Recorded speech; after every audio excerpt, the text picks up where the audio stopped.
Come and join me on an outdoor painting adventure. I'm in the Bay of Islands in northern New Zealand and I spent the morning painting a coastal landscape. So in this video I'll demonstrate how I painted it and I'll give you some tips for painting outdoors. Now I drove to the location, a place called Long Beach. I parked up my car, then I decided what I was going to paint and then I set up all my plein air painting gear.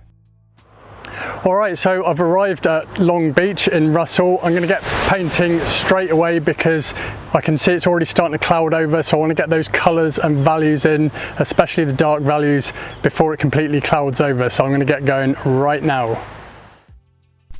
I'm painting on an 8" by 10" linen panel, and this is a medium weave Belgium linen that's mounted to a Baltic birch panel. Now, as I said just then, as I introduced what I was going to paint, that I was worried about the weather and that it was going to cloud over, so I need to paint quickly. And one of the things I do when I paint outdoors is I establish all the dark values and shadows first, and value is how light or dark a subject is. And this is particularly important, I think, when you're painting outdoors, because if you can paint all the dark values first, it makes it much easier to paint all the areas in light afterwards. And then it doesn't matter so much if the light's changed or it's clouded over. I know where those initial shadows are. So what I did was I marked in the cloud shadows first using a mix of mainly ultramarine blue with some burnt sienna, titanium white and some quinacridone magenta. Then the next thing to add in was the shadows of the vegetation on the cliffs. So the far cliff, the vegetation shadows are going to be a bit lighter, and then in the foreground that's where we're going to get some of our darkest shadows because it's closer to the viewer. So for the vegetation shadows I was mainly using combinations of ultramarine blue with yellow ochre. Then I was also mixing in a little titanium white to make the value lighter for the distant cliff, and even mixing in a little cobalt teal. Now once I'd established my core shadows, the next thing I wanted to do whilst the sun was still out was to paint the areas in light of the vegetation, because I really wanted to capture the true colours of that, especially as I had the risk of it clouding over. Now for this I was using combinations of yellow ochre, ultramarine blue, titanium white and cadmium yellow, so these were kind of forming my base greens, and then I was adjusting the hues of the greens and the values, mixing in some cobalt teal which produces some nice emerald tones. Cobalt teal is a kind of turquoise blue colour, and then mixing in quinacridone magenta which has a red element that knocks the saturation back in the green. I could also use a cadmium red which I mainly use more for the foreground greens, and as I say I could adjust the value with titanium white. So I was really trying to paint quickly here, and luckily it was still sunny as well, so I was able to capture those true colours of the vegetation that was growing on the cliffs. Now the next thing to do was to paint the water. The water was actually relatively still that day, quite calm and reflective, not a lot of swells, so that made some nice reflections from the cliffs in the scene that I was painting, which I thought would look really good in my painting. So I was using some of the colours that I was using for the vegetation to paint those reflections, but predominantly using mixes of ultramarine blue with yellow ochre, titanium white and some cobalt teal. Now I'm painting in oils here to paint this coastal landscape, and the medium that I'm using to mix in with the paint is called Liquid Original. And what that does is it thins out the paint, but it also speeds up the drying time. So usually even within an hour it started to dry a little bit, especially if it's warm, so it means you can actually layer on more paint a bit later on in your painting, so especially useful for when painting outdoors. Now here I'm painting the sky. This was a mix of ultramarine blue with some cobalt teal and some titanium white, and I can use that sky mix also to paint around the negative spaces of the clouds, so it can help to form and create more definition around the clouds and making them look more painterly and realistic. The brushes I'm using are relatively large for the size of the painting, mainly number 5 flat brushes. The brand of paint I'm using is a brand called Blue Ridge Oils, and this is an artist quality oil which I'd always recommend whenever you're oil painting, even if you've never painted in your life. The quality of the paint is so much better and your painting experience will be better as well. So if you want to get some Blue Ridge oil paints, I've put a link in the description box below. The next thing I painted here was the beach sand, and this was mainly a mix of yellow ochre with some burnt sienna, a little ultramarine blue and some titanium white, and I'm using a number 5 flat brush to create some texture within the sand. The brushes I'm using are Rosemary & Co brushes. I've been using them for years. They're really nice brushes to use, and if you want to get some, I'll put a link in the description box below. Now the next thing I'm doing here is just marking in the highlight areas of some of these rocks, and I'm using a synthetic number 3 flat brush, and this creates some more precision marks. These brushes are especially good for painting rocks as it creates texture within them. Now, why paint outdoors? Well, I think there's actually many benefits to painting outdoors, and it will really help to improve your landscape painting. One of the main things is it really encourages you to look at the landscape and observe the values, the shadows, the areas of how light or dark it is, also the saturation of the colours.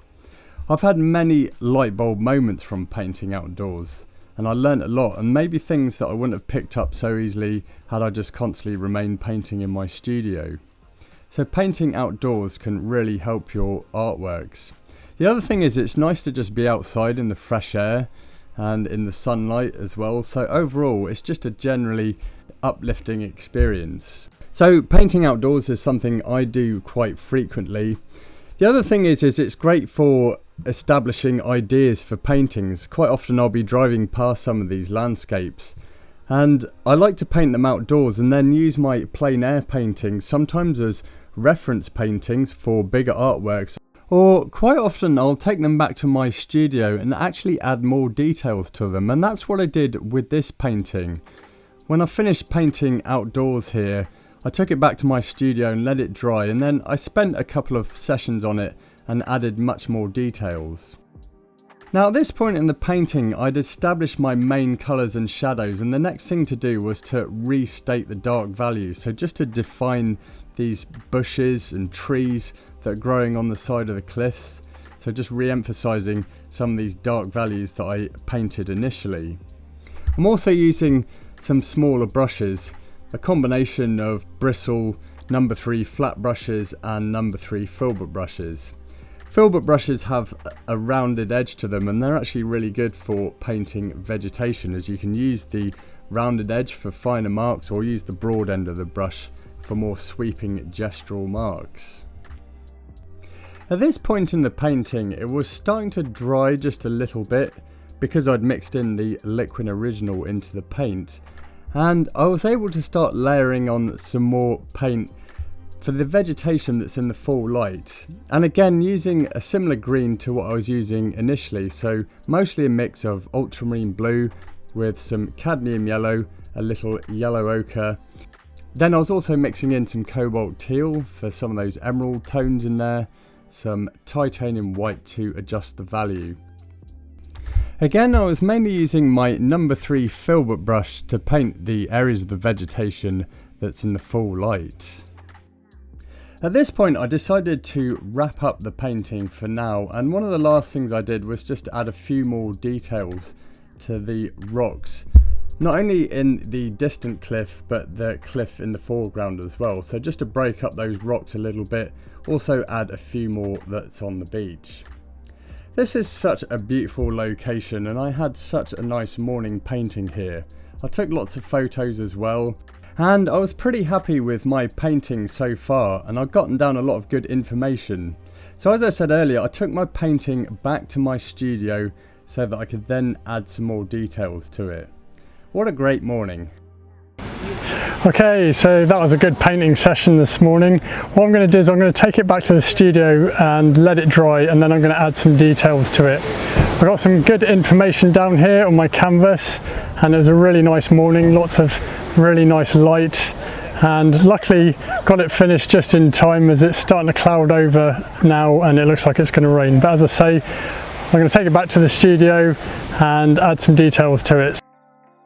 So here I'm back in my studio, and I'd let my painting dry, And then what I wanted to do was to add some more details to it, add some more layers, build up some texture and detail in the sides of these cliffs, really bring out some of those bushes as well and make it look like they were being illuminated in the full sun. The other thing I wanted to do was to add some sparkles to the water as it was shimmering in the full sunlight. That's something I noticed later on in the morning as I was painting. Now, if you want to watch the full version of this video where I show you the whole painting process and show you how to mix the colours which I demonstrate on my palette, then check out this video on my Patreon channel. It's just $5 a month. Each month I upload a full-length painting tutorial video plus other content, including videos such as this one, lesson notes, reference photos, paintings I'm working on and other cool stuff. So come and join me on Patreon. I hope to see you there. Anyway, continuing with this part of the painting, so what I was doing was I was really emphasising some of these shadows, and you can see right here how much darker this tree shadow is that I'm painting compared with the shadows in the background, and that's again all to do with the values and the atmospheric depth. So we'll find our darkest darks and our lightest lights in the foreground, whereas as landforms recede into the distance, the darks aren't quite as dark, and the lights even get a little bit darker as well. So that's because the value scale of which it's represented narrows. So you can see now that with those darker shadows on the cliffs, it's actually brought it forward. I've also used more saturated greens as well for the vegetation, which I'm painting here. And that's also bringing it forward as well. Whereas for the background cliffs, the greens that I was using here aren't quite as saturated as the greens in the foreground. So that's allowing it to sit further back in the landscape, making it look like it's further away. There's a couple of ways you can desaturate colours, and certainly with something like green you can do it by adding its colour opposite, which is red, so a colour that contains red. In this case I was using either cadmium red or quinacridone magenta. In general you can desaturate a colour by using its colour opposite on the colour wheel. So for example, when I desaturate a blue when I'm painting clouds, I use burnt sienna, which contains orange. It's actually a dark orange, so orange is opposite to blue on the colour wheel. Another way you can desaturate a colour is by mixing in titanium white, but you also need to keep in mind that it will make the value lighter. Now moving on to the water here, and I started to paint some of these shimmering reflections. And then I actually completed the water by adding a few sparkles, which you'll see in just a moment. Now here I'm just adding a few highlights to the bushes and trees on that distant cliff. I'm using a number 0 rigger brush, which has got a nice long bristle and lots of flecks in it, so ideal for painting bushes. And then this is where I was adding the final highlights to the water and just adding the sparkles to make it look like it's shimmering in the full sunlight. It was around here the painting was complete. Hope you enjoyed this video. Be sure to give this video a like and subscribe to my channel, and as I say, check out the full version on my Patreon channel. Happy painting, and I'll see you in the next video.